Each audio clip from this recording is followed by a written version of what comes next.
If you're planning to buy a home in the Triangle region of North Carolina in 2025, one of the biggest questions on your mind might be whether or not there's any room to negotiate. And you may be surprised to hear that as of May of 2025, the answer is probably yes. In fact, the start of 2025 has seen the highest levels of negotiability since 2019. But as the old adage goes, it's all about location, location, location. So while some areas are seeing homes selling well under asking, in others, sellers are still calling the shots. So in this video, I'm going to break down the top 5 least negotiable and top 5 most negotiable cities and towns around Raleigh, Durham, and Chapel Hill as of the first half of 2025. But before we dive in, my name is Matt Martin, and I'm a local Raleigh-based realtor. I've helped tons of clients, just like you, relocate to the Triangle region of North Carolina, and if you're looking to do the same, I'd love to help you too. Let's kick things off with the least negotiable areas of the Triangle, and then we'll save the best deals for last. And just a reminder, this list of cities is based on single-family home sales only, so it doesn't include townhomes or condos. And before we dive into the list, the Triangle overall saw homes sell for an average of about 0.5% under asking in May 2025. So you could kind of say that the Triangle overall is a little bit on sale. All right, let's jump into the list. Coming in as the number 5 least negotiable city, we have the westernmost city on this list, Pittsboro. Now, Pittsboro was once considered a somewhat distant cousin of the Triangle region, considering it's about 45 minutes from Raleigh and about 35 minutes from Durham, Research Triangle Park, and RDU Airport. But that's changed as the area has been undergoing massive development. The bulk of that's coming from Chatham Park, which is the 8,000-acre master plan community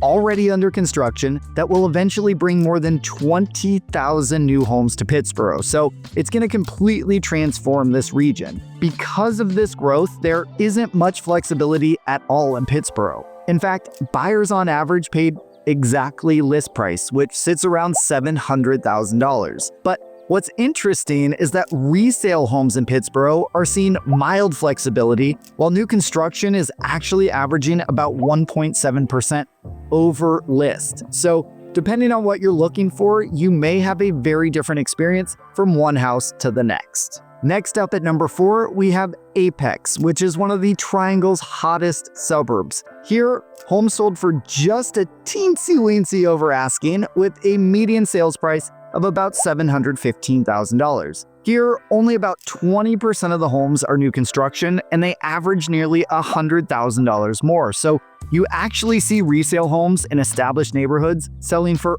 over list price on average, while new construction homes saw some negotiability. Apex is located just southwest of Cary, so it's very conveniently located, and it's seen tremendous growth in the last few years, with new subdivisions juxtaposed against the super quaint historic downtown along Salem Street. And New York developer RXR recently labeled Apex as a superstar region and announced plans for its $3 billion first phase of Viridia, which will ultimately become a 1,200-acre mixed-use development with multiple types of housing, commercial space, greenways, amenities, and even a college campus. Coming in at number 3, we have Hillborough, which continues to blend walkable charm with high demand. Here, the median sales price was $560,000, but unlike in Apex, it's the new builds here that are pushing the average up, selling for nearly 2% over list on average. Resale homes are still strong, but you might find a touch more flexibility there. Hillborough is known as a haven for musicians, writers, and artists, and it's located just northwest of Durham by about 20 minutes. While many may argue it's not part of the Triangle, it does fall within a 30-mile radius to RTP that I usually use to define the region, but drive times to RTP and downtown Raleigh are going to be closer to 30 to 45 minutes respectively. At number 2, we have Chapel Hill, where not only are prices high with a median sales price of $780,000, but so too is competition. Homes here sold for about 0.33% over asking in the first half of 25, which doesn't sound like much, but it still maths out to about $2,500. Chapel Hill is one of the core 3 cities of the Triangle, and drawing an imaginary line between it Durham, and Raleigh gives you the triangle shape from which the area derives its name. Chapel Hill is home to UNC Chapel Hill, which lends to the very collegiate feel of the super cute downtown along Franklin Street. The area is known for its gorgeous mid-century modern architecture and many classic homes dating back 100 years or more. It's located about a 20 to 25-minute drive from Research Triangle Park and downtown Durham, and about 40 minutes from downtown Raleigh. All right, drumroll please. To find the least negotiable city in the Triangle, we actually don't have to travel very far from Chapel Hill. In fact, it's right next door in neighboring Carrboro, which on average sold for 1.4% over list. With a median sales price of $520,000, that's nearly $7,500 over list. And given that competition on price, it probably won't surprise you to hear that Carrboro properties have a median days on market of just 1 week. So homes go quickly here. Carrboro borders Chapel Hill and features a super artsy feeling downtown and tons of 100-plus-year-old historic homes. And given its proximity to Chapel Hill, commute times to the area's major hotspots are gonna be similar. All right, so now that you know where you're going to find the most competitive pricing, let's jump into what I'm sure you came here for,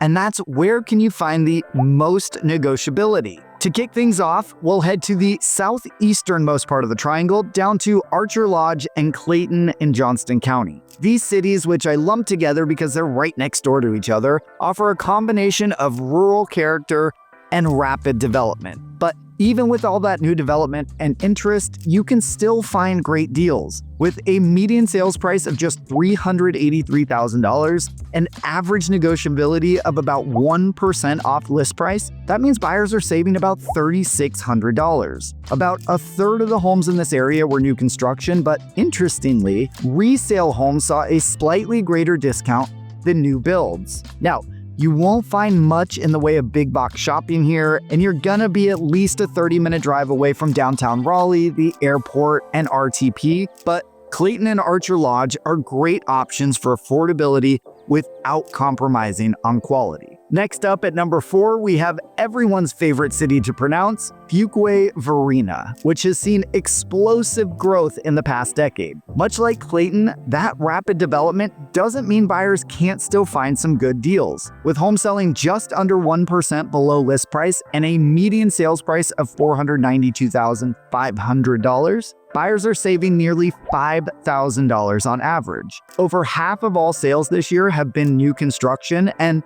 while those new builds are slightly less negotiable than resale, both are trending under list price, so there's room to negotiate no matter what you're shopping for. Fuquay-Varina used to be two separate cities, Fuquay Springs and Varina, that merged in the 1960s. That means there's actually two separate downtowns, but they're only about a mile apart from each other, and they're both incredibly charming, with great restaurants, coffee shops, breweries, and shopping. But Fuquay-Varina is still much smaller than its surrounding neighbors, so many residents still find themselves heading into Holly Springs or Cary for more of their big box shopping.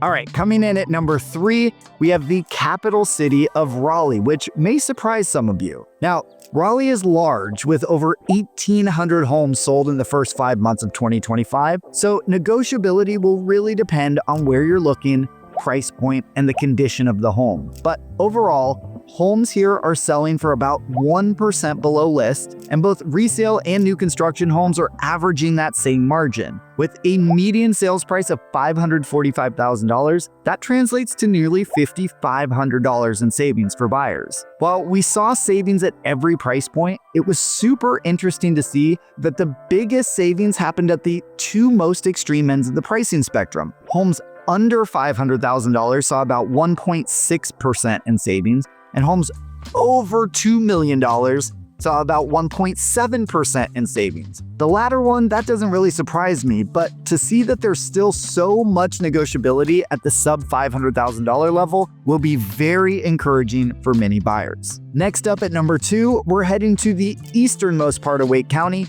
into Zebulon, with homes closing at about 1.1% below asking and a median price of under $365,000. That means buyers are saving nearly $4,000. Over 50% of single-family homes that sold in Zebulon in the first half of 2025 were new construction, which has forced resale sellers to be more flexible with their pricing in order to stay competitive. Zebulon is about a 25 to 30-minute drive from downtown Raleigh, but because it's so far east, it's not the best option for those who work in Research Triangle Park or Durham. It's also pretty tiny, with a population of only about 8,000 people, so if you're looking for a small town feel with super friendly people and bigger city access, this could be a great option for you. The public schools are highly rated, receiving an A on niche.com, and there's multiple great parks. And while the downtown is cute with its own bourbon distillery, there aren't a ton of big box options here. You'll find those further west in Wendell, Knightdale, and of course, Raleigh. And finally, the #1 most negotiable market in the Triangle this year has been New Hill, which is located southwest of Raleigh and Apex, about 20 to 25 minutes from RTP, 25 to 30 minutes from downtown Raleigh, and 30 to 35 minutes from downtown Durham. Homes here are selling for about 2.3% under list, whether they're new construction or resale, which translates to more than $15,000 in buyer savings on a median priced home of $660,000. That's some serious savings. New Hill has seen massive growth over the past years, especially with the expansion of I-540, which has brought a lot more accessibility to the southern regions of the Triangle. So you're going to find a lot of new construction here. Over 60% of the homes sold this year were brand new homes. But there's just not a lot of infrastructure just yet. But it does offer super easy access to Jordan Lake, which is a great respite during that summer heat.